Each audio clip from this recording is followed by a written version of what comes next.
సిద్దిపేట జిల్లా కేంద్రంలోని నాసార్పుర రామ్నగర్ కాలనీలో మెదక్ బీజేపీ ఎంపీ అభ్యర్థి రఘునందన్ రావు సతీమణి ఎన్నికల ప్రచారం నిర్వహించారు. ఇంటింటికి తిరుగుతూ బీజేపీకి ఓటు వేయాలని అభ్యర్థించారు.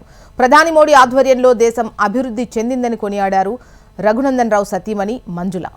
మెదక్ పార్లమెంట్ నియోజకవర్గంలో రఘునందన్ రావును భారీ మెజారిటీతో గెలిపించి మెదక్ సీటును మోడీకి బహుమతిగా ఇవ్వాలని కోరారు. ప్రచార కార్యక్రమంలో బీజేపీ నాయకులు కార్యకర్తలు భారీగా పాల్గొన్నారు.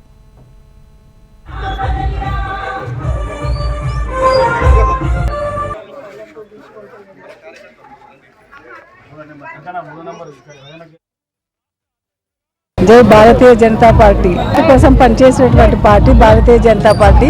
ప్రజల శ్రేయస్సు కోసం పనిచేసేటువంటి మహానాయకుడు నరేంద్ర మోడీ గారు 140 కోట్ల జనాభాను తన కుటుంబంగా భావించి మన అందరి కోసం కృషి చేస్తున్నటువంటి మహానాయకుడు నరేంద్ర మోడీ గారు. ఆయన నాయకత్వం మరొకసారి మనకి 3వసారి ప్రధానమంత్రి కావాలని మన అందరం కోరుకుందాము. రఘునందన్ రావు గారు 22 సంవత్సరాలుగా రాజకీయాల్లో ఉంటూ ప్రజలు మాత్రమే వాళ్ళకు మాత్రమే సేవ చేయాలని పనిచేస్తున్నటువంటి వ్యక్తి. తనకు ఒక అవకాశం ఇవ్వాలని మెదక్ పార్లమెంట్ ప్రజలని కోరుతున్నాను. తనను గెలిపించి నరేంద్ర మోడీ గారికి బహుమతిగా ఇవ్వాలని కోరుకుంటున్నాను. జై శ్రీరామ్, జై భారత్, జై హింద్.